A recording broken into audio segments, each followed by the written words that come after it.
Joseph Ravana మరి ఈ రోజున అంటే మన పురాణాలనే కానీ భగవద్గీతనే కానీ రామాయణ కించపరిచినందుకు లా అండ్ ఆర్డర్ ప్రాబ్లం వలన ఏంటంటే అతను కస్టడీలో తీసుకున్నారు. మరి కస్టడీలో తీసుకున్న దీన్ని మీరు సమర్థిస్తున్నారా? కస్టడీలో తీసుకోవటాన్ని 100% సమర్థిస్తున్నామండి.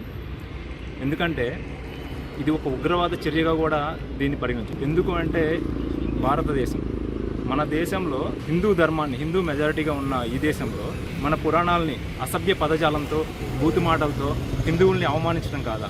మెజారిటీ పీపుల్స్ని అవమానించడం అంటే దేశాన్ని అవమానించడం కాదు. ఇలా అవమానించిన వారిని ఎలా వదిలిపెడతాం? కేవలం హిందూ ధర్మాన్ని మాత్రమే కాదు, అతను కులాల మధ్య, మతాల మధ్య అతని వీడియోలు చూస్తే మీకే అర్థమవుతుంది. చాలా మంది రాజకీయ నాయకులు ఆగస్టు 15కి జెండా ఎగరేస్తారు, స్వాతంత్ర సమరయోధుల గురించి గొప్పగా చెప్తారు. మరి ఈరోజు దేశభక్తే లేదని అతను యూట్యూబ్లో బహిరంగంగా చెప్పాడు. మరి దేశభక్తే లేని అతనికి మద్దతుగా వీళ్ళంతా ఎలా సపోర్ట్ చేస్తారు?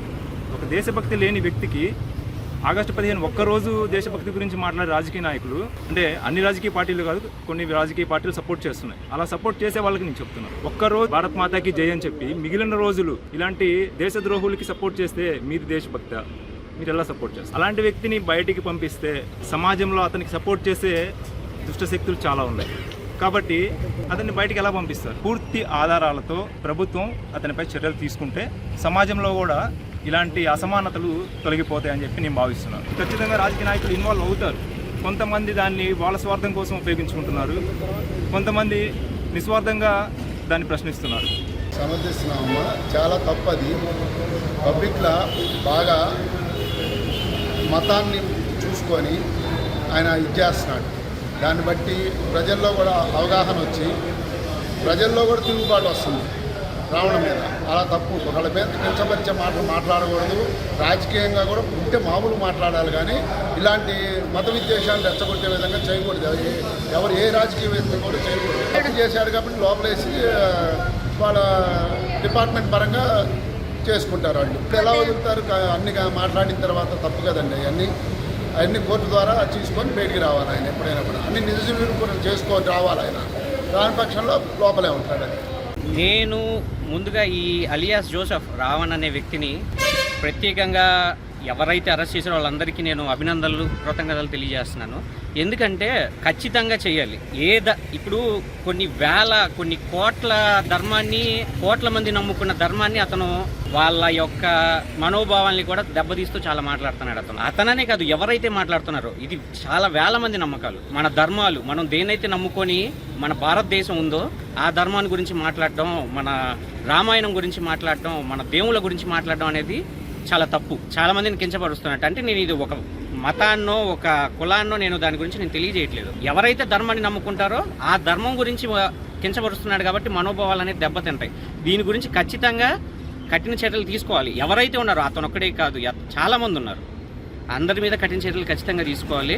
ఇక్కడ జరుగుతున్న మతపరమైన గొడవల్ని, కులపరమైన గొడవల్ని పెంచడానికి చాలామంది అలాంటి ముసుగుల్లో యూట్యూబర్లుగానో, ఒక ప్రశ్నించే ఇదిగానో, స్వతంత్ర వాక్కులాగానో చేస్తున్నారు. దాన్ని కూడా ఖండించాల్సిందే. మనం ఎవరైతే హిందువులు ఉన్నారో సెక్యులర్ అని ఎందుకు అంటారంటే ప్రతి ఒక్కరిని బతకనిస్తారు, అవతల మతాన్ని గౌరవిస్తారు, మన మతాన్ని ప్రేమిస్తారు. అది మతమైనా కావచ్చు, కులమైనా కావచ్చు. అది మన హిందూ వ్యక్తిత్వాల్లో చాలా ఉంటుంది. ప్రతి పుట్టిన మనిషికి ఉంటుంది, చచ్చే మనిషికి ఉంటుంది. దాన్ని అలుసుగా తీసుకొని ప్రతి ఒక్క రావణ్ అనే ముసుగులో ఉన్న జోసెఫ్ అలాంటి వ్యక్తులు చాలామంది ఈరోజు దేశంలో వీధుల్లో చాలామంది తిరుగుతున్నారు. వాళ్ళందరినీ ఖచ్చితంగా ఖండించాలి. చాలా మంచి పని చేశారు. దీన్ని ఇంకా పైకి తీసుకెళ్లాలని కోరుకుంటున్నాను. ఇలాంటి మతపరమైన చర్చలు చేయకూడదని కోరుకుంటున్నాను. ఇది ఒక వ్యక్తి కొన్ని కోట్ల హిందువులకి సంబంధించిన మనోభావాల మీద మాట్లాడుతున్నాడు. ఇక్కడ ఎటువంటి రాజకీయ నాయకులు దాని గురించి ఇన్వాల్వ్ అవ్వాల్సిన అవసరం లేదు. ఒకవేళ ఇన్వాల్వ్ అవుతున్నా అది ఎంతవరకు కరెక్ట్ అన్నది తెలుసుకొని ఇన్వాల్వ్ అవ్వాలి. ఇక్కడ జరుగుతున్న ఇదే అది. ఇప్పుడు నేను వైసీపీ వాళ్ళనో పలానా పార్టీ పేరు చెప్పో లేదా పార్టీ వాళ్ళనో రాజకీయాలను ఇందులో ఇన్వాల్వ్ చేయాలని కాదు. ఏదైతే సమస్య గురించి మాట్లాడుతున్నారో ఆ సమస్య ఎంతవరకు కరెక్ట్ అన్నది ప్రతిపక్ష వాళ్ళు, ఎవరైతే వైసీపీ వాళ్ళు కావచ్చు, ఎవరైనా కావచ్చు, నిలదీసేటప్పుడు అది కరెక్టా కాదా, ఇది ఎంతమందికి దెబ్బతీస్తుంది, అతను చేసింది కరెక్టా కాదని ఆలోచించి మాట్లాడితే బాగుంటుంది, సపోర్ట్ చేస్తే బాగుంటుంది.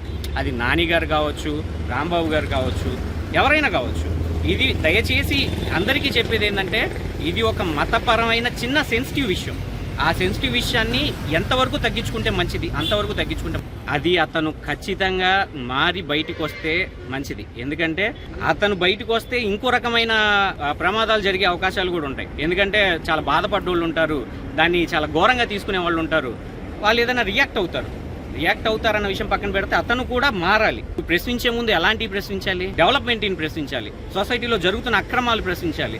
ఇవన్నీ ప్రశ్నించడం మానేసి ఒక మతపరమైన వివాదాలు చేయడం అనేది కరెక్ట్ కాదు.